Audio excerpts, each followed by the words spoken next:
प्यारे दर्शकों, पंजाबनामा शो ਦੇ ਵਿੱਚ ਤੁਹਾਡਾ ਸਵਾਗਤ ਹੈ। ਇਸ ਸ਼ੋਅ ਦੇ ਵਿੱਚ ਸਾਡੇ ਨਾਲ ਪੰਜਾਬ ਹਰਿਆਣਾ ਹਾਈ ਕੋਰਟ ਦੇ ਉੱਘੇ ਵਕੀਲ ਤੇ ਸਮਾਜ ਸ਼ਾਸਤਰੀ ਹਰਚੰਦ ਸਿੰਘ ਬਾਟ ਸਾਡੇ ਨਾਲ ਹਨ। ਉਹਨਾਂ ਨਾਲ ਪੰਜਾਬ ਵਿੱਚ ਪਿਛਲੇ 2 ਦਿਨ ਪਹਿਲਾਂ ਅਕਾਲੀ ਦਲ ਤੇ ਬਸਪਾ ਦੇ ਵਿਚਾਲੇ ਗੱਠਜੋੜ ਹੋਇਆ ਹੈ। ਇਸ ਗੱਠਜੋੜ ਬਾਰੇ ਚਰਚਾ ਕਰਾਂਗੇ। ਕੀ ਇਹ ਗੱਠਜੋੜ ਜਿਹੜਾ ਹੈ ਦੋਨਾਂ ਪਾਰਟੀਆਂ ਦਾ ਖੁਰਿਆ ਹੋਇਆ ਆਧਾਰ ਉਹਨੂੰ ਬਚਾ ਸਕੇਗਾ? ਕੀ ਇਹ ਪੰਜਾਬ ਦੇ ਰਾਜਨੀਤਿਕ ਸਮੀਕਰਨ ਬਦਲਣ ਦੇ ਸਮਰੱਥ ਹੋਏਗਾ? ਇਹਦੇ ਬਾਰੇ ਬਾਟ ਸਾਹਿਬ ਤੁਹਾਡਾ ਕੀ ਕਹਿਣਾ?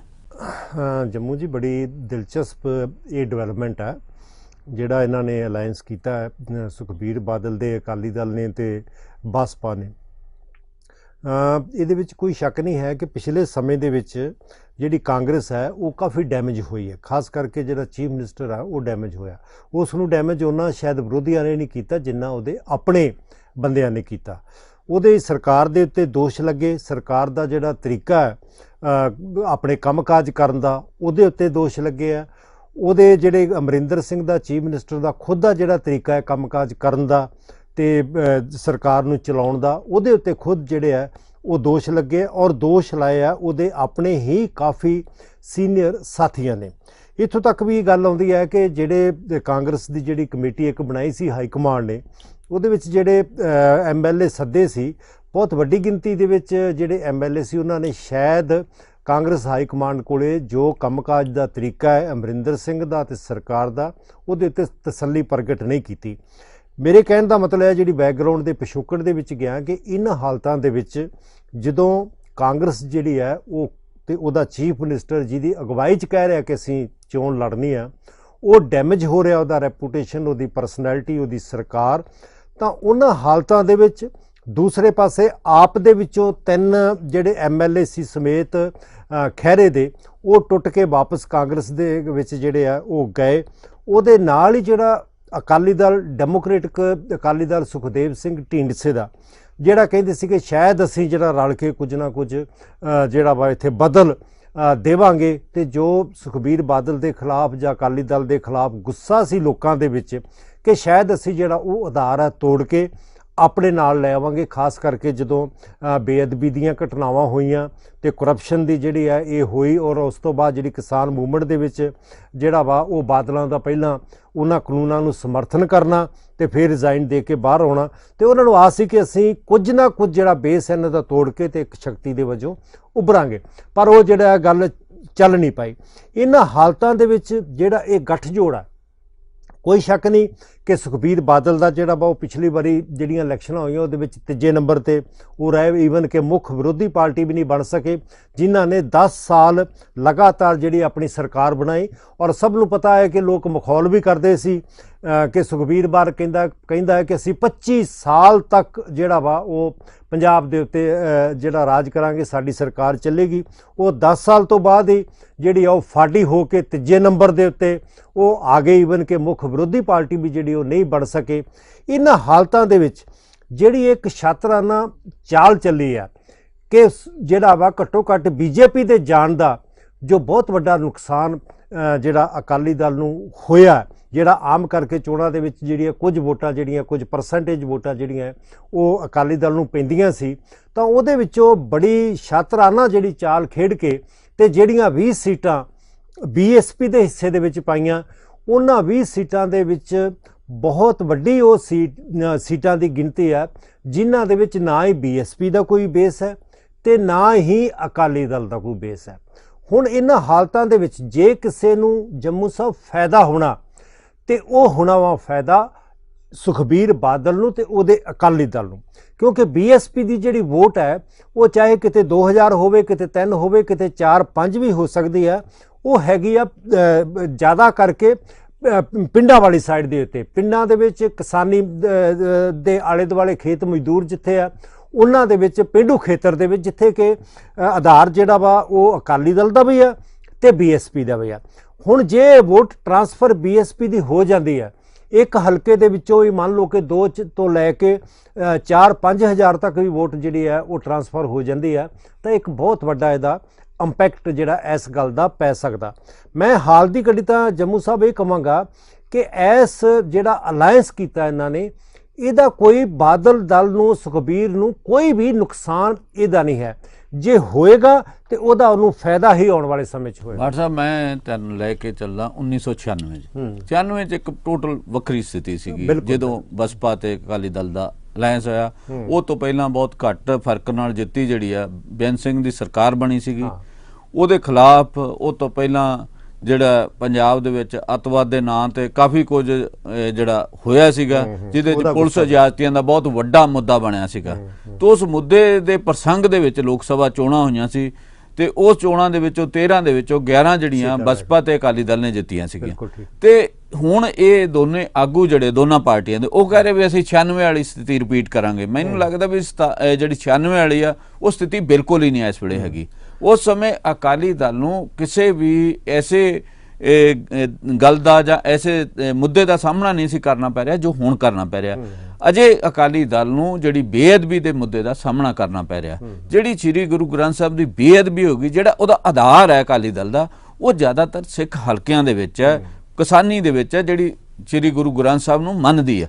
ਉਹ ਬੇਅਦਬੀ ਦਾ ਜਿਹੜਾ ਮਾਮਲਾ ਹੈਗਾ, ਜਿਹੜਾ ਉਹਨਾਂ ਨੂੰ ਸਜ਼ਾਵਾਂ ਨਾ ਦੇਣਾ, ਡੇਰੇ ਸਿਰਸੇ ਨਾ ਜਾਣਾ, ਉਹ ਸਾਰੇ ਮਾਮਲੇ ਅਜੇ ਉਸੇ ਤਰ੍ਹਾਂ ਪਏ ਆ। ਇਸ ਸਥਿਤੀ ਦੇ ਵਿੱਚ ਕੀ ਅਕਾਲੀ ਦਲ ਜਿਹੜੀ ਆਪਣੀ ਗੁਆਚੀ ਹੋਈ ਜ਼ਮੀਨ ਆ ਉਹਨੂੰ ਪ੍ਰਾਪਤ ਕਰ ਸਕੇਗਾ? ਇਹ ਬਹੁਤ ਵੱਡਾ ਸਵਾਲ ਹੈ। ਤੇ ਇਸੇ ਦੌਰਾਨ ਜਿਹੜਾ ਬਸਪਾ ਦਾ ਜਿਹੜਾ ਬੇਸ ਸੀਗਾ ਉਹ ਘਟ ਕੇ 1.5% ਤੇ ਆ ਗਿਆ। ਪਿਛਲੀਆਂ ਚੋਣਾਂ 'ਚ ਦੇਖੀਏ ਤਾਂ 1.5% ਰਹਿ ਗਿਆ। ਇਹ ਸਾਰੀ ਸਥਿਤੀ ਦੇ ਪ੍ਰਸੰਗ ਦੇ ਵਿੱਚ ਅਸੀਂ ਦੇਖਣਾ ਹੈ ਕਿ ਇਹ ਕਿੱਧਰ ਨੂੰ ਅਲਾਇੰਸ ਜਾਏਗਾ, ਕੀ ਇਹ ਕੋਈ ਪ੍ਰਾਪਤੀ ਕਰ ਸਕੇਗਾ? ਜੰਮੂ ਸਾਹਿਬ, ਤੁਹਾਡੀ ਗੱਲ ਬਿਲਕੁਲ ਠੀਕ ਹੈ। ਮੈਂ ਇਹਦੇ ਨਾਲ ਜਿਹੜਾ ਵਾ 100% ਸਹਿਮਤ ਹਾਂ। ਅੱਜ ਜਿਹੜੀ ਹੈ, ਜੇ ਅਸੀਂ ਅੱਜ ਦੇ ਹਾਲਾਤਾਂ ਨੂੰ 1996 ਦੇ ਨਾਲ ਕੰਪੇਅਰ ਕਰਨਾ ਤਾਂ ਉਹ ਬਿਲਕੁਲ ਹੋ ਹੀ ਨਹੀਂ ਸਕਣਾ। ਉਹ ਬਿਲਕੁਲ ਅਲੱਗ ਤਰ੍ਹਾਂ ਦੇ ਹਾਲਾਤ ਸੀ ਉਸ ਵੇਲੇ, ਤੇ ਅੱਜ ਬਿਲਕੁਲ ਜਿਹੜੇ ਅਲੱਗ ਤਰ੍ਹਾਂ ਦੇ ਹਾਲਾਤ ਆ। ਉਸ ਵੇਲੇ 1996 ਦੇ ਵਿੱਚ ਇੱਕ ਜਿਹੜੀ ਆ ਇੱਕ ਐਂਟੀ ਇਨਕੰਬੈਂਸੀ ਫੈਕਟਰ ਵੀ ਸੀ, ਕਿਉਂਕਿ ਬੇਅੰਤ ਸਿੰਘ ਦੀ ਸਰਕਾਰ ਜਿਹੜੀ ਆ ਉਹ ਚੱਲੀ ਸੀ ਉਸ ਵੇਲੇ। ਔਰ ਉਸ ਤੋਂ ਬਾਅਦ ਜਿਹੜਾ ਵਾ ਬੀਐਸਪੀ ਦਾ ਵੀ ਉਭਾਰ ਸੀ। ਬੀਐਸਪੀ ਦਾ ਵੀ ਉਸ ਵੇਲੇ ਕਾਫੀ ਜਿਹੜਾ ਉਭਾਰ ਸੀ। ਇਸ ਕਰਕੇ ਉਹਦਾ ਤੇ ਅੱਜ ਦਾ ਕੋਈ ਮੁਕਾਬਲਾ ਨਹੀਂ ਹੈ। ਜਦੋਂ ਮੈਂ ਗੱਲ ਕਰ ਰਿਹਾ ਵਾਂ ਕਿ ਜਿਹੜਾ ਐਡਵਾਂਟੇਜ ਹੋਏਗਾ, ਤਾਂ ਐਡਵਾਂਟੇਜ ਜਦੋਂ ਮੈਂ ਕਹਿਣਾ ਉਹ ਰਿਲੇਟਿਵਲੀ ਐਡਵਾਂਟੇਜ ਕਹਿਣਾ। ਹੁਣ ਕੋਈ ਸਿਆਸੀ ਲੀਡਰ ਜਿਹੜੇ ਆ ਉਹ ਕਿੰਨਾ ਕਹਿੰਦੇ ਆ ਸਾਨੂੰ ਫਾਇਦਾ ਹੋਏਗਾ ਕਿ ਅਸੀਂ ਹੁੰਜਾ ਫੇਰ ਦੇਵਾਂਗੇ, ਜਾਂ 96 ਵਾਲੀ ਜਿਹੜੀ ਹਾਲਾਤ ਹੈ ਉਹ ਅਸੀਂ ਇਤਿਹਾਸ ਜਿਹੜਾ ਦੁਬਾਰਾ ਦੁਹਰਾ ਦੇਵਾਂਗੇ। ਤਾਂ ਇਹ ਸਿਆਸੀ ਲੀਡਰਾਂ ਨੂੰ ਤਾਂ ਕੋਈ ਰੋਕ ਨਹੀਂ ਸਕਦਾ ਤੇ ਉਹਨਾਂ ਦੇ ਮੂੰਹ ਨੂੰ ਕੋਈ ਨਹੀਂ ਫੜ ਸਕਦਾ। ਈਵਨ ਕਿ ਤੁਸੀਂ ਵੇਖੋ ਹਾਲਤ ਇਹ ਹੁੰਦੀ ਹੈ ਕਿ ਜਦੋਂ ਨਤੀਜੇ ਜਿਹੜੇ ਆ ਰਹੇ ਹੁੰਦੇ ਆ ਨਾ ਟੀਵੀ ਦੇ ਉੱਤੇ, ਲਾਸਟ ਦਿਨ ਜਦੋਂ ਨਤੀਜੇ ਨਿਕਲ ਰਹੇ ਹੁੰਦੇ ਆ, ਅੱਜ ਜਿਵੇਂ ਪੱਛਮੀ ਬੰਗਾਲ ਦੇ ਵਿੱਚ ਹੁਣ ਆਇਆ, ਤਾਂ ਬੀਜੇਪੀ ਜਿਹੜੀ ਆ ਉਹ ਬਹੁਤ ਵੱਡੀਆਂ ਸੀਟਾਂ ਦੇ ਨਾਲ ਤ੍ਰਿਮੂਨਲ ਜਿਹੜੀ ਟੀਐਮਸੀ ਤੋਂ ਜਿਹੜਾ ਵਾ ਉਹ ਮਮਤਾ ਬੈਨਰਜੀ ਤੋਂ ਵੱਡੀਆਂ ਸੀਟਾਂ ਨਾਲ ਜਿਹੜੇ ਉਹ ਪਿੱਛੇ ਜਾ ਰਹੀ ਸੀ। ਪਰ ਉੱਥੇ ਬੈਠੇ ਹੋਏ ਵੀ ਜਦੋਂ ਬਿਲਕੁਲ ਸਾਰਾ ਕੁਝ ਕਲੀਅਰ ਸੀ, ਸਾਰਾ ਕੁਝ ਨੰਗਾ ਹੋ ਰਿਹਾ ਸੀ, ਬਿਲਕੁਲ ਸਾਫ਼ ਹੋ ਰਿਹਾ ਸੀ, ਤਾਂ ਉਸ ਵੇਲੇ ਵੀ ਕਹੀ ਜਾਂਦੇ ਸੀ ਨਹੀਂ ਅਜੇ ਨਤੀਜੇ ਆਉਣ ਦਿਓ, ਅਸੀਂ ਦੱਸਾਂਗੇ, ਅਸੀਂ ਵਧਾਂਗੇ, ਅਸੀਂ ਲੈ ਜਾਾਂਗੇ, ਅਸੀਂ ਇਸ ਕਰਕੇ ਸਿਆਸੀ ਲੀਡਰ ਤਾਂ ਲਗਭਗ ਜਿਹੜੇ ਆ ਉਹ ਸਾਰੇ ਇੱਕ ਹੀ ਬੋਲੀ ਬੋਲਦੇ ਆ। ਇੱਕ ਹੀ ਤਰ੍ਹਾਂ ਦਾ ਉਹਨਾਂ ਦਾ ਤਰੀਕਾ ਹੁੰਦਾ ਗੱਲਬਾਤ ਕਰਨ ਦਾ, ਤੇ ਬਹੁਤ ਵੱਡੇ ਵਡਾ ਕੇ ਗੱਲ ਨੂੰ ਕਰਨ ਦਾ। ਇਸ ਕਰਕੇ ਆਪਾਂ ਉਹਨਾਂ ਨੂੰ ਜਿਹੜਾ ਵਾ ਕੋਈ ਸੀਰੀਅਸ ਜ਼ਿਆਦਾ ਜਿਹੜੀ ਉਹਨਾਂ ਨੂੰ ਆਪਾਂ ਤਵੱਜੋ ਉਹਨਾਂ ਵੱਲ ਨਾ ਦਈਏ।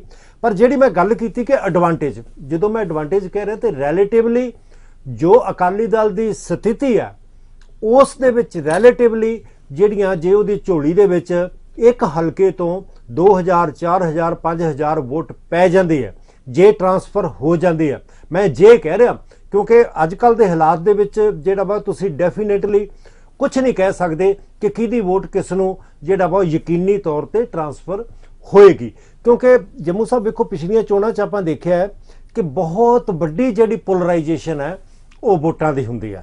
ਉਹਦੇ ਵਿੱਚ ਲੋਕ ਜਿਹੜੇ ਆ ਉਹ ਵੋਟ ਜਾਂ ਤਾਂ ਉਸ ਨੂੰ ਪਾਉਣਾ ਚਾਹੁੰਦੇ ਆ ਜਿਹੜੇ ਜਿੱਤ ਰਹੇ ਆ, ਜਾਂ ਉਸ ਨੂੰ ਪਾਉਣਾ ਚਾਹੁੰਦੇ ਆ ਜਿਹੜੇ ਉਸ ਨੂੰ ਹਰਾ ਸਕਦੇ ਆ।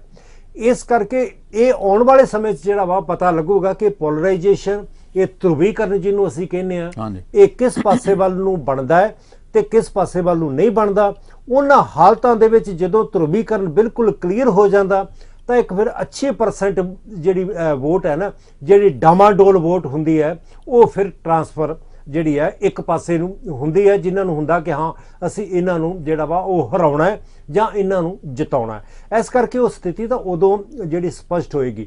ਪਰ ਫਿਰ ਵੀ ਜਦੋਂ ਕੈਲਕੂਲੇਸ਼ਨ ਜੰਮੂ ਸਾਹਿਬ ਲਾਉਣੇ ਆ ਨਾ, ਜਦੋਂ ਜਿਹੜਾ ਡਾਟਾ ਜਿਹੜਾ ਆਉਂਦਾ ਅੱਜ ਕੱਲ੍ਹ, ਹਰ ਚੀਜ਼ ਜਿਹੜੀ ਆ ਉਹ ਡਾਟਾ ਸਟੱਡੀ ਕਰਨ ਦੇ ਉੱਤੇ ਤੇ ਉਹਦੇ ਬੇਸ ਦੇ ਉੱਤੇ ਪਾਲਿਸੀਆਂ ਜਿਹੜੀਆਂ ਬਣਦੀਆਂ।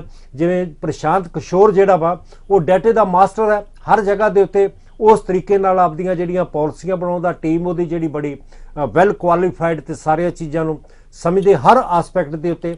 ਇਸੇ ਤਰ੍ਹਾਂ ਦੇ ਨਾਲ ਜੋ ਡਾਟਾ ਜਿਹਦੇ ਤੇ ਸਟੱਡੀ ਕਰਦੇ ਨੇ ਕਿ ਕਿਸ ਤਰ੍ਹਾਂ ਦੇ ਨਾਲ ਆਉਣ ਵਾਲੀ ਜਿਹੜੀ ਆ ਉਹ ਪਾਲਿਸੀ ਉਹਨਾਂ ਦੀ ਬਣੇ, ਕਿਸ ਤਰ੍ਹਾਂ ਨਾਲ ਆਉਣ ਵਾਲਾ ਅਲਾਇੰਸ ਹੋਵੇ, ਤਾਂ ਉਹਦੇ ਵਿੱਚ ਇਹ ਹੁੰਦਾ ਹੈ ਕਿ ਅਸੀਂ ਇੰਨੀਆਂ ਸੀਟਾਂ ਜਿਹੜੀਆਂ ਪਿਛਲੀ ਵਾਰੀ 5000 ਵੋਟਾਂ ਦੇ ਫਰਕ ਦੇ ਨਾਲ ਹਾਰੀਆਂ, ਤੇ ਜੇ ਉਹ 5000 ਵੋਟਾਂ ਜਿਹੜੀਆਂ ਸਾਨੂੰ ਕਿਤੇ ਮਿਲ ਜਾਂਦੀਆਂ ਨੇ, ਜਿਵੇਂ ਉਹਨਾਂ ਨੂੰ ਆਸ ਹੈ ਕਿ ਸ਼ਾਇਦ BSP ਤੋਂ ਮਿਲ ਜਾਣ, ਤੇ ਮੈਂ ਇਹ ਵੀ ਜਿਹੜੀ ਹੈ ਰੱਖਾਂਗਾ ਪੋਜੀਸ਼ਨ, ਭਾਵੇਂ ਅਜੇ ਗੱਲ ਸਾਫ਼ ਨਹੀਂ ਹੈ ਪਰ ਇਸ ਗੱਲ ਦੀ ਪੋਸੀਬਿਲਿਟੀ ਵੀ ਹੋ ਸਕਦੀ ਹੈ ਕਿ ਸੁਖਬੀਰ ਬਾਦਲ ਜਿਹੜਾ ਵਾ ਉਹ ਇੱਕ ਮਹਾਗਠਬੰਧਨ ਕਾਂਗਰਸ ਦੇ ਖਿਲਾਫ ਬਣਾਉਣ ਦੀ ਜਿਹੜੀ ਹੈ ਉਹਦੀ ਤਰਕੀਬ ਹੋਵੇ, ਉਹਦੀ ਸੋਚ ਹੋਵੇ, ਤੇ ਉਹਦੇ ਵਿੱਚ ਹੋ ਸਕਦਾ ਕਿ ਉਹ ਕੋਸ਼ਿਸ਼ ਕਰੇ ਕਿ ਜਿਹੜੀਆਂ ਲੈਫਟ ਪਾਰਟੀਆਂ ਵਾ ਸ਼ਾਇਦ ਉਹਨਾਂ ਨੂੰ ਵੀ ਨਾਲ ਲੈ ਲਓ, ਕਿਉਂਕਿ ਜਿੰਨੀ ਕੁ ਵੋਟ ਜਿਹੜੀ ਹੈ ਜੰਮੂ ਸਾਹਿਬ BSP ਦੀ ਹੈ ਨਾ ਪੇਂਡੂ ਖੇਤਰ ਦੇ ਵਿੱਚ ਸੀਟਾਂ ਦੇ ਵਿੱਚ, ਉਨੀ ਕੀ ਲਗਭਗ ਨੇੜੇ ਤੇੜੇ ਕਰਕੇ ਲੈਫਟ ਪਾਰਟੀਆਂ ਦੀ ਵੀ ਜਿਹੜੀ ਵੋਟ ਹੈ ਉਹ 1000 ਤੋਂ ਲੈ ਕੇ 4-5000 ਤੱਕ ਲਗਭਗ ਜਿਹੜੀਆਂ ਉਹ ਸੀਟ ਟੂ ਸੀਟ ਡਿਪੈਂਡ ਕਰਦਾ, ਤੇ ਹੋ ਸਕਦਾ ਇਹੋ ਜਿਹਾ ਵੀ ਜਿਹੜੀ ਉਹ ਖੇਡ ਖੇਡੀ ਜਾਵੇ। ਪਰ ਅਜੀ ਅੱਜ ਕਿਉਂਕਿ ਕਲੀਅਰ ਨਹੀਂ ਹੈ, ਇਸ ਕਰਕੇ ਅਸੀਂ ਕੋਈ ਪ੍ਰੈਡਿਕਸ਼ਨ ਨਹੀਂ ਕਰ ਸਕਦੇ। ਦੇਖੋ, ਮੈਂ ਦੋ ਗੱਲਾਂ ਵੱਲ ਤੁਹਾਡਾ ਧਿਆਨ ਦਿਵਾਉਣਾ ਚਾਹੁੰਦਾ। ਇੱਕ ਤਾਂ ਇਹ ਹੈ ਵੀ ਸੰਘੀ ਢਾਂਚੇ ਦੇ ਉੱਪਰ ਤੇ 3 ਖੇਤੀ ਕਾਨੂੰਨਾਂ ਦੇ ਉੱਪਰ ਜੋ ਅਕਾਲੀ ਦਲ ਨੇ ਯੂ ਟਰਨ ਲਿਆ ਪਿਛਲੇ ਸਮੇਂ ਦੇ ਵਿੱਚ, ਕੀ ਲੋਕ ਉਹਨੂੰ ਭੁੱਲ ਜਾਣਗੇ? ਮਤਲਬ ਅਕਾਲੀ ਦਲ ਦੀਆਂ ਜਿਹੜੀਆਂ ਨੀਤੀਆਂ ਪਿਛਲੇ ਸਮੇਂ 'ਚ ਜਿੰਨਾ ਇਹ ਦੇਸ਼ ਦੇ ਵਿੱਚ ਕੇਂਦਰੀਕਰਨ ਹੋਇਆ ਜਾਂ ਲਗਾਤਾਰ ਹੋ ਰਿਹਾ, ਕੀ ਇਹ ਇੱਕ ਵੱਡਾ ਸਵਾਲ ਹੈ। ਇਹਦੇ ਤੇ ਕੀ ਹੋਏਗਾ? ਕੀ ਅਕਾਲੀ ਦਲ ਨੂੰ ਲੋਕ ਇਹ ਅਕਾਲੀ ਦਲ ਨੇ ਜਿਹੜੀਆਂ ਪਿਛਲੇ ਸਮੇਂ 'ਚ ਗਲਤੀਆਂ ਕੀਤੀਆਂ ਉਹ ਮਾਫ ਕਰ ਦੇਣਗੇ? ਅਜੇ ਜੋ ਪੋਜੀਸ਼ਨ ਹੈ ਉਹ ਨਹੀਂ ਲੱਗ ਰਹੀ। ਪਰ ਮੈਂ ਜਿਹੜੀ ਗੱਲ ਕਹਿਣੀ ਚਾਹੁੰਦਾ ਵਾਂ ਜੰਮੂ ਸਾਹਿਬ, ਜਦੋਂ ਮੈਂ ਜਿਹੜੀ ਗੱਲ ਕਰਦਾ ਨਾ ਕਿ ਪੋਲਰਾਈਜੇਸ਼ਨ ਦੇ ਵਿੱਚ, ਜਦੋਂ ਪੋਲਰਾਈਜੇਸ਼ਨ ਦੇ ਵਿੱਚ ਹੁੰਦੀ ਹੈ ਨਾ ਚੀਜ਼ਾਂ, ਜੇ ਹੁਣ ਆਪ ਕਿਤੇ ਮੁਕਾਬਲੇ ਦੇ ਵਿੱਚ ਨਹੀਂ ਖੜਦੀ ਹੈ, ਜੇ ਹੁਣ ਜਿਹੜਾ ਵਾ ਅਕਾਲੀ ਦਲ ਸੁਖਦੇਵ ਸਿੰਘ ਢੀਂਡਸੇ ਦਾ ਉਹ ਕਿਸੇ ਮੁਕਾਬਲੇ ਦੇ ਵਿੱਚ ਸਾਹਮਣੇ ਨਹੀਂ ਆਉਂਦਾ, ਜਿਹੜੀ ਕਿ ਹੁਣ ਪੋਜੀਸ਼ਨ ਜਿਹੜੀ ਆ ਉਹ ਲੱਗ ਰਹੀ ਆ, ਤਾਂ ਉਹਨਾਂ ਹਾਲਤਾਂ ਦੇ ਵਿੱਚ ਕਿਉਂਕਿ ਲੋਕ ਜੇ ਇਹਨਾਂ ਤੋਂ ਗੁੱਸਾ ਹੈ ਨਾ ਜੰਮੂ ਸਾਹਿਬ, ਤੇ ਆਪਾਂ ਲੋਕਾਂ ਦਾ ਇਹ ਵੀ ਦੇਖੀਏ ਕਿ ਉਹਨਾਂ ਦਾ ਗੁੱਸਾ ਜਿਹੜਾ ਵਾ ਉਹ ਕਾਂਗਰਸ ਸਰਕਾਰ ਤੇ ਕੈਪਟਨ ਸਰਕਾਰ ਤੇ ਕੈਪਟਨ ਦੇ ਉੱਤੇ ਖੁਦ ਦੇ ਵਿੱਚ ਵੀ ਆ। ਉਹ ਕੈਪਟਨ ਜਿਹਨੇ ਗੁਟਕਾ ਸਾਹਿਬ ਦੀ ਸਹੁੰ ਖਾ ਕੇ ਤਲਵੰਡੀ ਸਾਬੋ ਦੇ ਵਿੱਚ ਉਧਰ ਨੂੰ ਗੁਰਦੁਆਰਾ ਸਾਹਿਬ ਵੱਲ ਨੂੰ ਮੂੰਹ ਕਰਕੇ ਜਿਹੜਾ ਇਹ ਕਿਹਾ ਸੀ ਕਿ ਮੈਂ ਇਹ ਚੀਜ਼ਾਂ ਜਿਹੜੀਆਂ ਕਰੂੰਗਾ, ਉਹ ਚੀਜ਼ਾਂ ਜਿਹੜੀਆਂ ਵਾ ਉਸ ਤਰੀਕੇ ਨਾਲ ਜਿਹੜੀਆਂ ਨਹੀਂ ਹੋਈਆਂ। ਬੇਰੁਜ਼ਗਾਰੀ ਜਿਹੜੀ ਆ ਉਹ ਉਸੇ ਦੀ ਉਸੇ ਤਰ੍ਹਾਂ ਜਿਹੜੀ ਆ ਵਧੀ ਆ, ਬਲਕਿ ਜਿਹੜੀ ਆ ਹਾਲਾਤ ਖਰਾਬ ਹੋਏ ਨੇ। ਜਿਹੜੇ ਬੇਅਦਬੀ ਕਾਂਡ ਦੇ ਦੋਸ਼ੀ ਸੀ, ਜਿਹੜੀ ਉਹਦੀ ਜਾਂਚ ਸੀ ਉਹ ਉੱਥੇ ਦੀ ਉੱਥੇ ਬਿਲਕੁਲ ਖੜੀ ਆ। ਰੋਜ਼ ਟੀਚਰਾਂ ਤੇ ਮੁਲਾਜ਼ਮਾਂ ਦੇ ਉੱਤੇ ਜਿਹੜੀ ਆ ਉਹ ਡੰਡੇ ਉਹਨਾਂ ਦੇ ਉੱਤੇ ਬਰਸਦੇ ਨੇ। ਇੱਕ ਉਹ ਜਿਹੜਾ ਟੀਚਰ ਆ ਵਿਚਾਰਾ ਟੈਂਕੀ ਦੇ ਉੱਤੇ ਪਤਾ ਨਹੀਂ 45 ਦਿਨ ਕਿ ਕਿੰਨਾ, ਸੁਰਿੰਦਰਪਾਲ ਸਿੰਘ, ਉਹਨੂੰ ਜਿਹੜਾ ਵਾ ਉਹ ਬੈਠ ਗਿਆ। ਨੌਕਰੀਆਂ ਜਿਹੜੀਆਂ ਨਵੀਆਂ ਬਹੁਤ ਘੱਟ ਨਿਕਲ ਰਹੀਆਂ। ਜਿਹੜੀ ਇਨਵੈਸਟਮੈਂਟ ਬਾਹਰੋਂ ਜਿਹੜੀ ਹੋਣੀ ਸੀ, ਉਹ ਕੋਈ ਇੰਡਸਟਰੀਲਾਈਜੇਸ਼ਨ ਪੰਜਾਬ ਦੇ ਵਿੱਚ ਜਿਹੜੀ ਹੈ ਉਹ ਨਹੀਂ ਕਿਸੇ ਤਰ੍ਹਾਂ ਦੀ ਹੋਈ। ਇਸ ਕਰਕੇ ਇਹ ਵੀ ਚੀਜ਼ਾਂ ਜਿਹੜੀਆਂ ਲੋਕਾਂ ਦੇ, ਜਦੋਂ ਲੋਕਾਂ ਨੇ ਸੋਚਣਾ ਹੈ ਨਾ, ਲੋਕ ਚਾਹੇ ਘੱਟ ਬੋਲਦੇ ਹੋਣ, ਚਾਹੇ ਕਦੀ ਵੱਧ ਬੋਲਦੇ ਹੋਣ, ਕਦੀ ਵੋਕਲ ਹੋਣ, ਕਦੀ ਸਾਇਲੈਂਟ ਹੋਣ, ਪਰ ਲੋਕ ਜਿਹੜੇ, ਇੱਕ ਗੱਲ ਫੈਕਟ ਹੈ ਕਿ ਲੋਕ ਜਿਹੜੇ ਆ ਹਰ ਚੀਜ਼ ਨੂੰ ਬੜੀ ਬਰੀਕੀ ਦੇ ਨਾਲ ਉਹ ਦੇਖਦੇ ਆ, ਤੇ ਜਦੋਂ ਬੜੀ ਬਰੀਕੀ ਦੇ ਨਾਲ ਵਾਚਦੇ ਆ ਨਾ, ਤਾਂ ਫਿਰ ਇੱਕ ਜਿਹੜੀ ਕਾਮਨ ਸੋਚ ਜਿਹੜੀ ਆ ਉਹ ਸਾਰੇ ਪੰਜਾਬ ਦੇ ਵਿੱਚ ਜਾਂ ਕਿਸੇ ਵੀ ਸਟੇਟ ਦੇ ਵਿੱਚ ਉਹਨਾਂ ਦੀ ਸੋਚ ਦੇ ਮੁਤਾਬਕ ਉਹ ਫੈਲਦੀ ਹੈ। ਤਾਂ ਉਦੋਂ ਜਦੋਂ ਕੰਪੈਰੀਜ਼ਨ ਹੋਣਾ ਕਿ ਅਸੀਂ ਠੀਕ ਹੈ, ਬਾਦਲ ਨੇ ਤੇ ਆ ਜਿਹੜੇ ਮਾੜੇ ਕੰਮ ਕੀਤੇ, ਇਹਨੇ ਬੇਅਦਬੀ ਦੇ ਕਾਂਡ ਹੋਏ, ਦੋਸ਼ੀਆਂ ਨੂੰ ਸਜ਼ਾਵਾਂ ਨਹੀਂ ਦਿੱਤੀਆਂ, ਇਹਨੇ ਜਿਹੜਾ ਵਾ ਆਪਣਾ ਪੈਸਾ ਬਹੁਤ ਬਣਾਇਆ, ਚਾਹੇ ਟਰਾਂਸਪੋਰਟ ਤੋਂ ਹੋਵੇ, ਕੇਬਲ ਮਾਫੀਆ ਤੋਂ ਹੋਵੇ, ਤੇ ਜਿਹੜਾ ਸੈਂਡ ਜਿਹੜਾ ਵਾ ਰੇਤਾ ਵਗੈਰਾ ਜਿਹੜਾ ਮਾਈਨਿੰਗ ਹੈ ਤੇ ਹੋਰ ਚੀਜ਼ਾਂ ਤੋਂ ਹੋਵੇ, ਤੇ ਇਹੀ ਪੈਸਾ ਤੇ ਇਹੀ ਕਾਂਡ ਦਾ ਸਾਰਾ ਕੁਝ ਜਿਹੜਾ ਵਾ ਜੰਮੂ ਸਾਹਿਬ ਸ਼ੁਰੂ ਤੋਂ ਹੀ ਜਦੋਂ ਕੈਪਟਨ ਦੀ ਸਰਕਾਰ ਬਣੀ ਤੇ ਰਾਣਾ ਗੁਰਜੀਤ ਸਿੰਘ ਜਿਹੜਾ ਸੀ ਕਪੂਰਥਲੇ ਦਾ MLA ਜਿਹੜਾ ਮੰਤਰੀ ਸੀ, ਉਹਨੇ ਕਿਸ ਤਰੀਕੇ ਦੇ ਨਾਲ ਜਿਹੜੀ ਆ ਆਪਣੇ ਨੌਕਰਾਂ ਦੇ ਨਾਂ ਦੇ ਉੱਤੇ ਬੋਲੀਆਂ ਦੇ ਕੇ ਤੇ ਜਿਹੜੀਆਂ ਸੀ ਉਹ ਖਾਣਾ ਲਈਆਂ। ਉਹ ਵਿਚਾਰਾ ਜਿਹੜਾ ਰੋਟੀ ਪਕਾਉਂਦਾ ਸੀ ਉਹਦੇ ਘਰੇ, ਉਹਦਾ ਰਸੋਈਆ ਸੀ, ਕਰੋੜਾਂ ਰੁਪਏ ਉਹਦੇ ਨਾਂ ਦੇ ਕਰਕੇ ਤੇ ਸਿੱਧਾ ਹੀ ਆਉਂਦਾ ਹੀ ਜਿਹੜਾ ਵਾ ਕਰਪਸ਼ਨ ਸ਼ੁਰੂ ਕੀਤੀ, ਤੇ ਉਹ ਅਜੇ ਤੱਕ ਕੀ ਮਾਫੀਆ ਜਿਹੜਾ ਵਾ ਮਾਈਨਿੰਗ ਦਾ ਬੰਦ ਹੋ ਗਿਆ? ਉਸੇ ਤਰ੍ਹਾਂ ਚੱਲ ਰਿਹਾ। ਕੀ ਜਿਹੜੀਆਂ ਵਾ ਝੂਠੇ ਕੇਸ ਲੋਕਾਂ ਦੇ ਬਣਨੇ ਜਾਂ ਪੁਲਿਸ ਦੀਆਂ ਜਿਹੜੀਆਂ ਜਾਤੀਆਂ ਬੰਦ ਹੋ ਗਈਆਂ ਉਹ ਚੱਲ ਰਹੀਆਂ? ਕੀ ਡਰੱਗਸ ਜਿਹੜੀ ਆ ਉਹ ਕੰਟਰੋਲ ਹੋ ਗਈਆਂ? ਨਹੀਂ, ਉਸੇ ਤਰ੍ਹਾਂ। ਤੇ ਲੋਕਾਂ ਨੂੰ ਜਿਹੜਾ ਵਾ ਉਹ ਰਿਲੀਫ ਕਿੱਥੇ ਮਿਲਿਆ? ਸਿਰਫ ਗੱਲਾਂ ਦਾ ਰਿਲੀਫ ਹੈ ਕਿ ਮੈਂ ਕਰ ਦਾਂਗਾ। ਹੁਣ ਉਹ ਸਾਰੀਆਂ ਬੇਅਦਬੀ ਦੀ ਜਾਂਚ ਦੀ ਚੀਜ਼ਾਂ ਜਿਹੜੀਆਂ ਵਾ ਉਹ ਇੰਨੇ ਸਾਲਾਂ ਬਾਅਦ ਵੀ ਉੱਥੇ ਦੀ ਉੱਥੇ ਖੜੀਆਂ, ਮੁੜ ਕੁੜ ਕੇ ਜਿਵੇਂ ਕਹਿੰਦੇ ਆ ਕਿ ਉੱਥੇ ਚੌਂਕ ਦੇ ਉੱਤੇ ਹਾਲਾਤ ਜਿਹੜੀ ਖੜੀ, ਇੱਕ ਕਦਮ ਵੀ ਅੱਗੇ ਨਹੀਂ ਵਧੀ ਹੈ। ਪਰ ਤੁਸੀਂ ਦੇਖੋ ਜੰਮੂ ਸਾਹਿਬ, ਕਈ ਵਾਰ ਨਾ ਅਸੀਂ ਬੜਾ ਐਨਾਲਿਸਿਸ ਜਦੋਂ ਕਰਦੇ ਆ ਨਾ, ਤੇ ਅਜੇ ਅਲਾਇੰਸ ਨੂੰ ਹੋਏ ਨੂੰ 2 ਦਿਨ ਹੋਏ ਆ। ਹੁਣ ਪਤਾ ਨਹੀਂ ਕਿ ਕੋਇਨਸੀਡੈਂਸ ਹੈ ਤੇ ਜਾਂ ਹੋ ਸਕਦਾ ਵਾ ਕਿ ਵੈਸੇ ਹੀ ਮਤਲਬ ਹੋਵੇ, ਪਰ ਲੋਕੀ ਜਿਹੜੇ ਆ ਨਾ ਉਹ ਇਹ ਗੱਲ ਨੂੰ ਸੋਚਦੇ ਨੇ। ਅਜੇ 2 ਦਿਨ ਅਲਾਇੰਸ ਨੂੰ ਹੋਏ ਆ ਤਾਂ ਜਿਹੜਾ ਵਾ ਇਹ ਜਿਹੜੀ SIT ਨਵੀਂ ਬਣੀ ਆ, ਇਹਨਾਂ ਨੇ ਨੋਟਿਸ ਜਿਹੜਾ ਵਾ ਉਹ ਵੱਡੇ ਬਾਦਲ ਨੂੰ ਭੇਜ ਦਿੱਤਾ। ਤੇ ਆ ਕੇ ਨੋਟਿਸ ਬਾਰੇ ਤਾਂ ਮੈਂ ਕਹਿਣਾ ਚਾਹੁੰਦਾ, ਨੋਟਿਸ ਤਾਂ 9 ਤਰੀਕ ਦਾ ਭੇਜਿਆ ਹੈ, ਅਲਾਇੰਸ ਉਸ ਤੋਂ ਬਾਅਦ ਹੋ ਦੇ ਵਿੱਚ ਆਉਂਦਾ। ਮਤਲਬ ਜਿਹੜੀ ਉੱਭਰ ਕੇ ਖਬਰ ਸਾਹਮਣੇ ਆਈ ਆ ਉਹ 9 ਤਰੀਕ ਨੂੰ ਨਹੀਂ ਆਈ, ਨਾ 10 ਨੂੰ ਆਈ, ਨਾ ਅੱਜ 14 ਤਰੀਕ ਹੋਈ ਆ। ਉਹ ਖਬਰ ਜਿਹੜੀ ਆ ਹੁਣ ਨਿਕਲ ਕੇ ਜਿਹੜੀ ਆ ਉਹ ਸਾਹਮਣੇ ਆਈ। ਮੈਂ ਇਹੀ ਕਿਹਾ ਕਿ ਮੈਂ ਆਈ ਐਮ ਨਾਟ ਸ਼ੋਰ ਕਿ ਕੋਇਨਸੀਡੈਂਸ ਆ ਜਾਂ ਪਹਿਲਾਂ ਦਾ ਹੀ ਸੀ, ਪਰ ਇਹੋ ਜਿਹੀਆਂ ਚੀਜ਼ਾਂ ਜਿਹੜੀਆਂ ਹਰ ਇੱਕ ਨੂੰ ਤੁਸੀਂ ਲੋਕਾਂ ਨੂੰ ਘਰ 'ਚ ਜਾ ਕੇ ਨਹੀਂ ਦੱਸ ਸਕਦੇ ਨਾ ਕਿ ਨਹੀਂ ਇਹ 9 ਤਰੀਕ ਦਾ ਜਿਹੜਾ ਨੋਟਿਸ ਹੋਇਆ। ਲੋਕਾਂ ਨੇ ਤਾਂ ਜੋ ਪ੍ਰਜੰਪਸ਼ਨ ਹੈ, ਜੋ ਇੱਕ ਜਿਹੜੀ ਇੰਪ੍ਰੈਸ਼ਨ ਜਾਂਦਾ, ਉਹ ਇਹੀ ਕਰਨਾ ਜਿਹੜਾ ਕਿ ਅੱਜ ਅਕਾਲੀ ਦਲ ਦਾ ਜਿਹੜਾ ਦਲਜੀਤ ਸਿੰਘ ਚੀਮਾ ਵਾ ਉਹ ਵੀ TV ਦੇ ਉੱਤੇ ਆ ਕੇ ਇਹੀ ਗੱਲ ਜਿਹੜੀ ਹੈ ਉਹ ਕਹਿ ਰਿਹਾ ਸੀ ਕਿ ਇਹ ਬਦਲਾ ਲਓ ਕਾਰਵਾਈ ਦੀ ਜਿਹੜਾ ਅਲਾਇੰਸ ਸਾਡਾ ਹੋਇਆ ਉਹਦਾ ਕਰਕੇ ਇਹ ਜਿਹੜਾ ਇਹਨਾਂ ਨੇ ਵੱਡੇ ਬਾਦਲ ਨੂੰ ਜਿਹੜਾ ਵਾ ਉਹ ਨੋਟਿਸ ਭੇਜਿਆ ਤੇ ਜਾਂਚ ਦੀ ਵਿੱਚ ਸ਼ਾਮਲ ਹੋਣ ਦੀ ਜਿਹੜੀ ਗੱਲ ਹੈ ਉਹ ਕੀਤੀ ਹੈ। ਪਰ ਜੇ ਆਪਾਂ ਭੁੱਲ ਜਾਈਏ ਜੰਮੂ ਸਾਹਿਬ ਇਸ ਗੱਲ ਨੂੰ, ਜੇ ਉਹਨਾਂ ਨੂੰ ਜਾਂਚ ਦੇ ਵਿੱਚ ਸ਼ਾਮਲ ਕਰਾਉਣਾ, ਵੱਡਾ ਬਾਦਲ ਹੋਵੇ ਚਾਹੇ ਛੋਟਾ ਬਾਦਲ ਹੋਵੇ, ਵੇਖੋ 90 ਸਾਲ ਦੇ ਲਾਗੇ ਮੇਰਾ ਖਿਆਲ ਹੈ ਉਹਦੀ ਅੱਗੇ 90 ਤੋਂ ਵੀ ਉੱਪਰ ਹੈ, ਤੇ ਕੀ ਇਹਨਾਂ ਦਾ ਫਰਜ਼ ਨਹੀਂ ਬਣਦਾ ਵੀ ਉਹਦੇ ਘਰੇ ਚਲੇ ਜਾਣ? ਕੌਣ ਰੁਕਦਾ ਇਹਨਾਂ ਨੂੰ? ਉਹਨੂੰ ਨੋਟਿਸ ਦੇ ਕੇ ਉੱਥੋਂ ਬਾਦਲ ਪਿੰਡ ਚੋਂ 250 ਕਿਲੋਮੀਟਰ ਬਦਲਾ ਕੇ ਇੱਥੇ ਇੱਕ ਜਿਹੜਾ rest house VIP rest house ਦੇ ਵਿੱਚ ਬੁਲਾ ਕੇ ਤੁਸੀਂ ਲੈ ਰਹੇ ਹੋ, ਤੇ ਤੁਸੀਂ ਕੀ ਕਰਦੇ ਹੋ? ਜਿਹੜੀਆਂ ਘਟਨਾਵਾਂ ਸਾਰੀਆਂ ਜਿਹੜੀਆਂ ਵਾ ਕੋਟਕਪੂਰੇ ਤੇ ਆਲੇ ਦੁਆਲੇ ਜਿੱਥੇ ਤੁਸੀਂ ਚਲੋ ਮੈਂ ਸਮਝਦਾ ਉਹ ਜਿਹੜਾ ਕੇਸ ਹੈ ਨਾ ਬਾਦਲ ਸਾਹਿਬ ਅੱਜ ਕੱਲ ਚੰਡੀਗੜ੍ਹ ਦੇ ਵਿੱਚ ਹੀ ਹੈ, ਕੋਈ ਏਡਾ ਨਹੀਂ ਇਸ਼ੂ। ਜੇ ਚੰਡੀਗੜ੍ਹ ਵੀ ਹੈ ਤੇ ਹੋਰ ਵੀ ਬੈਟਰ ਹੈ। ਤੁਸੀਂ ਜਾਓ ਉਹਨਾਂ ਕੋਲ, ਕਿਉਂ ਡਿਲੇ ਕਰਦੇ ਹੋ? ਜਾਓ ਉਹਨਾਂ ਤੋਂ ਉਹਨਾਂ ਦੀ ਸਟੇਟਮੈਂਟ ਜਿਹੜੀ ਹੈ ਉਹ ਰਿਕਾਰਡ ਜਿਹੜੀ ਆ ਕਰੋ। ਐਨੀਹਾਉ ਜਿਹੜੀ ਮੈਂ ਗੱਲ ਕਹਿ ਰਿਹਾ ਸੀ ਕਿ ਇਹ ਜਦੋਂ ਕੰਪੈਰੀਜ਼ਨ ਹੋਣਾ ਨਾ ਦੋਨਾਂ ਦਾ, ਤਾਂ ਲੋਕਾਂ ਨੇ ਦੋਨੋਂ ਚੀਜ਼ਾਂ ਦੇਖਣੀਆਂ। ਹਾਂ, ਉਹਨਾਂ ਵੀ ਬਹੁਤ ਸਾਰੀਆਂ ਗਲਤੀਆਂ ਕੀਤੀਆਂ, ਕਰਪਸ਼ਨ ਕੀਤੀ, ਤੇ ਘੱਟ ਜਿਹੜਾ ਵਾ ਕੁਝ ਇਧਰ ਵੀ ਨਹੀਂ ਹੈ, ਤੇ ਫਿਰ ਅਸੀਂ ਚੋਣਾਂ ਕੀ? ਨਹੀਂ, ਇਹਨਾਂ ਦੀ ਹਾਲਤ ਤਾਂ ਹੋਰ ਵੀ ਪਤਲੀ ਹੈ ਨਾ। ਇਹ ਖੁਦ ਹੀ ਲੜ ਰਿਹਾ, ਕਾਂਗਰਸੀ ਖੁਦ ਹੀ ਲੜ ਰਿਹਾ, ਇਹ ਖੁਦ ਹੀ ਆਪਣਾ ਜਿਹੜਾ ਨਾ ਉਹ ਐਸਾ ਇਹਨਾਂ ਨੇ ਬਣਾ ਲਿਆ ਸਿਸਟਮ ਕਿ ਲੜਾਈ ਪਤਾ ਨਹੀਂ ਕਿੱਥੇ ਜਾ ਕੇ ਰੁਕਣੀ ਹੈ। ਉੱਪਰੋਂ ਇਹਨਾਂ ਦੀ ਹਾਈ ਕਮਾਂਡ ਬੜਾ ਹੌਲੀ ਹੌਲੀ ਦਖਲ ਦਿੰਦੀ ਹੈ। ਰਾਜਸਥਾਨ ਦਾ ਸਾਨੂੰ ਤਜਰਬਾ 10 ਮਹੀਨੇ ਹੋ ਗਏ, 11 ਅਜੇ ਤੱਕ ਉਹਨਾਂ ਦਾ ਸਮਝੌਤਾ ਸਿਰੇ ਅਜੇ ਨਹੀਂ ਚੜਿਆ। ਦੁਬਾਰਾ ਨਵੇਂ ਸਿਰੋਂ ਸ਼ੁਰੂ ਹੋਣ ਲੱਗਾ ਸੀ, ਹੁਣ ਮੇਰਾ ਖਿਆਲ ਸ਼ਾਇਦ ਚੜ ਜਾਵੇ। ਉਹਦਾ ਇੱਕ ਵੱਖਰੇ ਤੌਰ ਤੇ ਅਸੀਂ ਕਾਂਗਰਸ ਦਾ ਜਦੋਂ ਕਰਾਂਗੇ ਉਹਦੇ ਬਾਰੇ ਗੱਲ ਕਰਾਂਗੇ। ਪਰ ਜਿਹੜਾ ਆਧਾਰ ਜਿਹੜਾ ਬਸਪਾ ਦਾ ਵੀ ਖੁਰਿਆ ਪਿਛਲੇ ਸਮੇਂ ਦੇ ਵਿੱਚ, ਬਸਪਾ ਜਿਹੜੀ ਆ 8-9% ਤੋਂ 1.5% ਤੇ ਆਈ ਹੈ। ਇਹ ਉਹਦਾ ਆਧਾਰ ਸਾਰੇ ਪਾਸੇ ਵੀ ਨਹੀਂ ਹੈਗਾ। ਕੀ ਉਹਦਾ ਆਧਾਰ ਹੋਰ ਵਧੇਗਾ? ਇਹ ਠੀਕ ਹੈ, 2 ਪਾਰਟੀਆਂ ਦਾ ਅਲਾਇੰਸ ਹੁੰਦਾ, ਉਹਦੇ ਨਾਲ ਇੱਕ ਹਲਾਰਾ ਜ਼ਰੂਰ ਮਿਲੇਗਾ। ਕੀ ਇਹ ਹਲਾਰਾ ਇਨਫ ਹੋਏਗਾ ਕਿ ਇਹਨਾਂ ਨੂੰ ਅੱਗੇ ਜਿਹੜਾ ਮੌਕਾ ਮਿਲ ਜਾਵੇ? ਇਹ ਜੰਮੂ ਸਾਹਿਬ ਤੁਹਾਡਾ ਬਹੁਤ ਵਧੀਆ ਸਵਾਲ ਆ। ਮੈਂ ਜਿਹੜੀ ਗੱਲ ਜਿਹੜੀ ਆ ਉਹ ਉਹਦੇ ਨਾਲ ਕਰਨੀ ਚਾਹੁੰਦਾ ਮੈਂ। ਪਹਿਲੇ ਮੈਂ ਸ਼ੁਰੂ 'ਚ ਕਹਿਤਾ ਸੀ ਕਿ ਕਾਂਗਰਸ ਦੇ ਜਿਹੜੇ ਦੁਸ਼ਮਣ ਹੈ ਨਾ ਉਹ ਬਾਹਰ ਘੱਟ ਹੈ ਤੇ ਅੰਦਰ ਜ਼ਿਆਦਾ। ਬਹੁਤ ਸਾਰੀਆਂ ਜਗ੍ਹਾ ਤੇ ਇਹੀ ਹੋਇਆ, ਖਾਸ ਕਰਕੇ ਜਿਹੜੀ ਇਹਨਾਂ ਦੀ ਹਾਈ ਕਮਾਂਡ ਸੋ ਕਾਲਡ ਜਿਹੜੀ ਸੈਂਟਰ ਦੀ ਲੀਡਰਸ਼ਿਪ ਹੈ, ਉਹਨਾਂ ਨੇ ਖੁਦ ਜਿਹੜੇ ਆ ਮਤਲਬ ਉਹਨਾਂ ਦਾ ਵੱਡਾ ਰੋਲ ਹੈ ਜਿਹਦੇ ਵਿੱਚ ਕਾਂਗਰਸ ਦੀਆਂ ਸਰਕਾਰਾਂ ਗਈਆਂ, ਚਾਹੇ ਗੋਆ ਦੇ ਵਿੱਚ ਐਕਸ਼ਨ ਨਾ ਕੀਤਾ ਹੋਵੇ, ਕਰਨਾਟਕਾ ਦੇ ਵਿੱਚ ਇਹ ਰਿਹਾ ਹੋਵੇ, ਮੱਧ ਪ੍ਰਦੇਸ਼ ਦੀ ਸਰਕਾਰ ਗਈ ਹੋਵੇ, ਮਨੀਪੁਰ ਦੇ ਵਿੱਚ, ਤੇ ਈਵਨ ਕਿ ਆ ਜਿਹੜਾ ਅਸਾਮ ਦੇ ਵਿੱਚ ਜਿਹੜਾ ਮੁੱਖ ਮੰਤਰੀ BJP ਦਾ ਬਣਿਆ ਵਾ ਬਿਸਵਾ ਜਿਹੜਾ ਵਾ, ਇਹ ਵੀ ਖੁਦ ਕਾਂਗਰਸ ਦੇ ਵਿੱਚੋਂ ਹੀ ਜਿਹੜਾ ਛੱਡ ਕੇ ਗਿਆ। ਤੇ ਬਹੁਤ ਵੱਡੀ ਗਿਣਤੀ ਆ ਜਿਹੜੇ ਕਾਂਗਰਸ ਦੇ ਹੁਣੇ UP ਦਾ ਜਿਹੜਾ ਜਤਿੰਦਰ ਪ੍ਰਸਾਦ ਉਹ ਛੱਡ ਕੇ ਗਿਆ। ਜਤਨ ਬਾਕੀ ਹੋਰ ਪਤਾ ਨਹੀਂ ਕਿੰਨੀ ਲਾਈਨ ਲੱਗਣੀ। ਇਹ ਤਾਂ ਕਾਂਗਰਸ ਦਾ ਫਾਦਰ ਸੀ ਨਾ, ਕਾਂਗਰਸ ਦੀ ਬਿਲਕੁਲ ਠੀਕ ਹੈ, ਕਾਂਗਰਸ ਦੀ ਹਾਲਤ ਹੈ।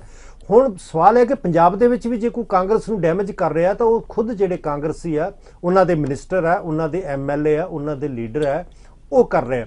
ਹੁਣ ਜਿਹੜਾ ਜੰਮੂ ਸਾਹਿਬ ਤੁਸੀਂ ਕਿਹਾ ਵਾ ਬੜਾ ਕੋਈ ਤੁਹਾਡਾ ਵਾਜਿਬ ਸਵਾਲ ਹੈ ਕਿ ਕੀ BSP ਜਿਹੜੀ ਆ ਉਹਦੀ ਜਿਹੜੀ ਆ ਆਧਾਰ ਵਧੇਗਾ ਤੇ ਉਹ ਅਕਾਲੀਆਂ ਨੂੰ ਫਾਇਦਾ, ਸੁਖਬੀਰ ਬਾਦਲ ਦੇ ਅਕਾਲੀ ਦਲ ਨੂੰ ਫਾਇਦਾ ਕਰੇਗਾ? ਜੰਮੂ ਸਾਹਿਬ ਵੇਖੋ, ਤੁਸੀਂ ਬੜਾ ਪੁਰਾਣਾ ਲੰਬਾ ਸਮਾਂ ਜਿਹੜਾ ਵਾ ਉਹ ਪੰਜਾਬ ਦੀ ਵਿੱਚ ਪੱਤਰਕਾਰਤਾ ਕੀਤੀ ਹੈ, ਪੰਜਾਬ ਦੀਆਂ ਹਰ ਇਲੈਕਸ਼ਨਾਂ ਨੂੰ ਬੜੇ ਨੇੜੇ ਹੋ ਕੇ ਦੇਖਿਆ, ਤੇ ਤੁਹਾਨੂੰ ਪਤਾ ਹੋਏਗਾ ਕਿ ਜਦੋਂ ਵੀ ਕਦੇ ਪੰਜਾਬ ਦੀਆਂ ਇਲੈਕਸ਼ਨਾਂ ਹੁੰਦੀਆਂ ਸੀ, ਖਾਸ ਕਰਕੇ MLA ਦੀ ਜਦੋਂ ਅਸੈਂਬਲੀ ਦੀਆਂ, ਤਾਂ ਇੱਕ ਪ੍ਰਚਾਰ ਜਿਹੜਾ ਨਾ ਬੜਾ ਫੈਲਦਾ ਸੀ ਕਿ ਜਿਹੜੇ BSP ਦੀ ਜਿਹੜੀ ਮਾਇਆਵਤੀ ਆ ਨਾ, ਪਤਾ ਨਹੀਂ ਇਹ ਮੈਂ ਇਸ 'ਚ ਇਹਨੂੰ ਨਾ ਤਾਂ ਮੈਂ ਇੰਡੋਰਸ ਕਰ ਰਿਹਾ ਤੇ ਨਾ ਹੀ ਮੈਂ ਇਹਨੂੰ ਰਿਜੈਕਟ ਕਰ ਰਿਹਾ, ਮਤਲਬ ਇੱਕ ਜਿਹੜਾ ਇੱਕ ਜਿਹੜੀ ਆਵਾਜ਼ ਸੀ ਉਹ ਆਮ ਲੋਕਾਂ ਦੇ ਵਿੱਚ ਜਾਂ ਮੀਡੀਆ ਦੇ ਵਿੱਚ ਵੀ ਸੀ ਕਿ ਮਾਇਆਵਤੀ ਜਿਹੜੀ ਆ ਇੱਥੇ ਪੈਸੇ ਲੈਂਦੀ ਹੈ ਤੇ ਇਸ ਕਰਕੇ ਜਿਹੜਾ ਵਾ ਉਹ ਕੰਟੈਸਟ ਪੂਰਾ ਨਹੀਂ ਕਰਦੇ, ਅਲਟੀਮੇਟਲੀ ਸ਼ਾਇਦ ਉਹ ਅਕਾਲੀਆਂ ਦੀ ਜਾਂ ਦੂਸਰਿਆਂ ਦੀ ਕਿਸੇ ਦੀ ਮਦਦ ਕਰ ਰਹੇ ਨੇ, ਉਹ ਜਿੱਤਣ ਲਈ ਨਹੀਂ ਲੜਦੇ। ਇਹੋ ਜਿਹੀ ਇੱਕ ਆਵਾਜ਼ ਜਿਹੜੀ ਹੈ ਪਿਛਲੀਆਂ ਕਾਫੀ ਇਲੈਕਸ਼ਨਾਂ ਦੇ ਵਿੱਚ ਚੱਲ ਰਹੀ ਸੀ। ਹੁਣ ਇਸ ਵਾਰੀ ਲੱਗ ਰਿਹਾ ਕਿ ਜੇ ਇਹ ਖੁਦ ਮੈਦਾਨ ਦੇ ਵਿੱਚ ਇੱਕ ਅਲਾਇੰਸ ਬਣਾ ਕੇ ਆ ਰਿਹਾ, ਤੇ ਜਦੋਂ ਇੱਕ ਜੰਮੂ ਸਾਹਿਬ ਅਲਾਇੰਸ ਬਣਦਾ ਨਾ, ਤੇ ਇੱਕ ਤੁਹਾਡੀ ਜਿਹੜੀ ਹੈ ਪਿੱਛੋਂ ਤੁਹਾਨੂੰ ਮੋਰਲ ਜਿਹੜਾ ਵਾ ਉਹ ਵੀ ਸਪੋਰਟ ਮਿਲਦੀ ਹੈ, ਇੱਕ ਲੋਕਾਂ ਦੇ ਵਿੱਚ ਵੀ ਆਵਾਜ਼ ਜਾਂਦੀ ਹੈ ਵੀ ਇਹ ਇਕੱਠੇ ਆ, ਇਹਨਾਂ ਦੇ ਨਾਲ ਕੋਈ ਹੈਗਾ, ਇਹ ਜਿਹੜੀ ਲੜਾਈ ਦੇਣ ਦੇ ਕਾਬਲ ਹੈ, ਦੇ ਸਕਦੇ ਆ, ਤੇ ਜਿਹੜਾ ਆਪਣਾ ਹੌਸਲਾ ਵੀ ਜਿਹੜਾ ਪਾਰਟੀ ਦਾ ਵਾ ਜਾਂ ਕਾਡਰ ਦਾ ਜਾਂ ਕੈਂਡੀਡੇਟ ਦਾ ਵਾ, ਉਹ ਹੌਸਲਾ ਵੀ ਵੱਧਦਾ। ਉਹ ਹੁਣ ਆਉਣ ਵਾਲਾ ਸਮਾਂ ਦੱਸੂਗਾ ਕਿ ਇਹ ਜਿਹੜਾ ਵਾ ਮੋਰਲ ਜਿਹੜਾ ਵਾ ਇਹ ਕਿੰਨਾ ਕੁ ਬੂਸਟ ਇਸ ਹਿਸਾਬ ਦੇ ਨਾਲ ਹੁੰਦਾ, ਪਰ ਘੱਟੋ ਘੱਟ ਜਿਹੜਾ ਸ਼ਾਰਟ ਟਰਮ ਇੰਪੈਕਟ ਜਿਹੜਾ ਵਾ ਉਹ ਜ਼ਰੂਰ ਹੁੰਦਾ ਕਿ ਆਮ ਲੋਕਾਂ ਨੂੰ ਲੱਗਦਾ ਵੀ ਠੀਕ ਹੈ, ਇਹ ਜਿਹੜੇ 1.5% ਵਾਲੇ ਸੀ ਜਿਹੜੇ ਸੀਰੀਅਸਲੀ ਇਲੈਕਸ਼ਨ ਨਹੀਂ ਸੀ ਲੜ ਰਹੇ, ਜਿਹਨੂੰ ਨਾ ਹੀ ਮੀਡੀਆ ਸੀਰੀਅਸਲੀ ਲੈ ਰਿਹਾ ਸੀ ਨਾ ਹੀ ਲੋਕ ਲੈ ਰਹੇ ਸੀ, ਤੇ ਉਹ ਵੇਖੋ ਹੁਣ ਮੀਡੀਆ ਵੀ ਤੇ ਲੋਕ ਵੀ ਥੋੜਾ ਜਿਹਾ ਇਹਦੇ ਬਾਰੇ ਗੱਲ ਕਰਨ ਲੱਗੇ ਆ ਕਿ ਹਾਂ ਇੱਕ ਅਲਾਇੰਸ ਹੋ ਗਿਆ। ਹਾਂ, ਜੇ ਇਸ ਤੋਂ ਅੱਗੇ ਗੱਲ ਜਾਂਦੀ, ਜਿਵੇਂ ਮੈਂ ਪਹਿਲਾਂ ਦੱਸਿਆ ਕਿ ਮੈਨੂੰ ਲੱਗ ਰਿਹਾ ਸ਼ਾਇਦ ਕਿ ਸੁਖਬੀਰ ਬਾਦਲ ਜਿਹੜਾ ਵਾ ਉਹ ਇਸ ਪਾਸੇ ਵੱਲ ਨੂੰ ਜਾਏਗਾ ਕਿ ਮੈਂ ਮਹਾਗਠਬੰਧਨ ਜਿਵੇਂ ਬਿਹਾਰ ਦੇ ਤਰਜ਼ ਦੇ ਉੱਤੇ ਤੇ ਹੋਰ ਚਾਰੇ ਤੇ ਹੋਇਆ, ਉਹਦੀ ਕੀ ਨਿਕਲਦਾ ਕੀ ਨਹੀਂ ਨਿਕਲਦਾ ਉਹ ਤਾਂ ਮਤਲਬ ਆਉਣ ਵਾਲਾ ਸਮਾਂ ਦੱਸੇਗਾ, ਪਰ ਜਿੰਨਾ ਕਿ ਵੀ ਹੈ ਇਹਦਾ ਨਾ ਹੀ ਅਕਾਲੀ ਦਲ ਨੂੰ ਕੋਈ ਨੁਕਸਾਨ ਆ ਤੇ ਨਾ ਹੀ BSP ਨੂੰ ਕੋਈ ਨੁਕਸਾਨ ਆ, ਗਵਾਉਣ ਲਈ ਦੋਨਾਂ ਕੋਲੇ ਕੁਝ ਨਹੀਂਗਾ, ਜੇ ਹੋਏਗਾ ਤਾਂ ਫਾਇਦਾ ਹੀ ਹੋਏਗਾ। ਬਟ ਸਾਹਿਬ, ਇਸ ਗੱਲ ਦੀ ਕੀ ਗਰੰਟੀ ਰਹੇਗੀ ਵੀ ਸੁਖਬੀਰ ਬਾਦਲ ਹੋਣਾ ਨੇ ਜਿਹੜਾ BJP ਤੋਂ ਕੇਂਦਰ ਸਰਕਾਰ ਤੋਂ ਜਿਹੜਾ ਸਮਝੌਤੇ ਤੋਂ ਬਾਹਰ ਆਏ ਸੀ, ਗੱਠਜੋੜ ਤੋੜਿਆ ਸੀਗਾ, ਉਹ ਲੋਕਾਂ ਦੇ ਦਬਾਅ ਕਰਕੇ ਤੋੜਿਆ ਸੀ, ਵੀ ਕੱਲ ਨੂੰ ਫੇਰ ਅਕਾਲੀ ਦਲ ਉਸੇ BJP ਵੱਲੋਂ ਨਹੀਂ ਤੁਰਦਾ?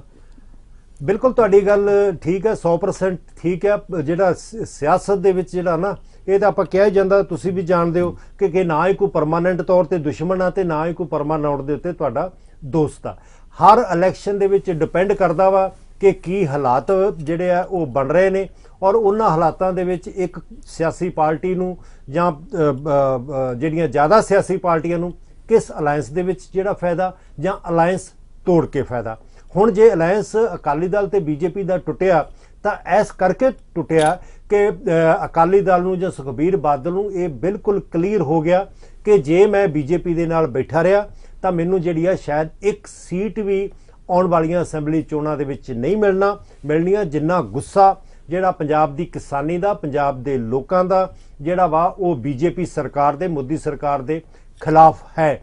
ਤਾਂ ਇਹ ਸਾਰਾ ਕੁਝ ਦੇਖਦਿਆਂ ਹੋਇਆਂ ਉਹੀ ਸੁਖਬੀਰ ਬਾਦਲ ਤੇ ਉਹੀ ਹਰਸਿਮਰਤ ਬਾਦਲ ਜਿਹੜੇ ਖੁੱਲ ਕੇ TV ਦੇ ਉੱਤੇ PTC ਤੇ ਆ ਕੇ ਦੱਸਦੇ ਸੀ, ਦਲਜੀਤ ਸਿੰਘ ਚੀਮਾ, ਵੀ ਦੱਸੋ ਇਹਨਾਂ ਕਾਲੇ ਕਾਨੂੰਨਾਂ ਦੇ ਵਿੱਚ ਕਾਲਾ ਹੈ ਕੀ, ਤਾਂ ਉਹੀ ਜਿਹੜੇ ਲੋਕ ਸੀ ਦੇਖੋ ਇੱਕਦਮ ਯੂ ਟਰਨ ਲੈ ਕੇ ਇਹ ਕਹਿਣ ਲੱਗ ਪਏ ਵੀ ਨਹੀਂ, ਇਹ ਤਾਂ ਬਿਲਕੁਲ ਹੀ ਸਾਰੇ ਦਾ ਸਾਰਾ ਹੀ ਜਿਹੜਾ ਵਾ 100% ਨਹੀਂ 110% ਜਿਹੜਾ ਵਾ ਇਹ ਸਾਰੇ ਦਾ ਸਾਰਾ ਕਾਲਾ ਵਾ, ਇਹ ਵਾਪਸ ਲੈਣੇ ਚਾਹੀਦੇ ਆ।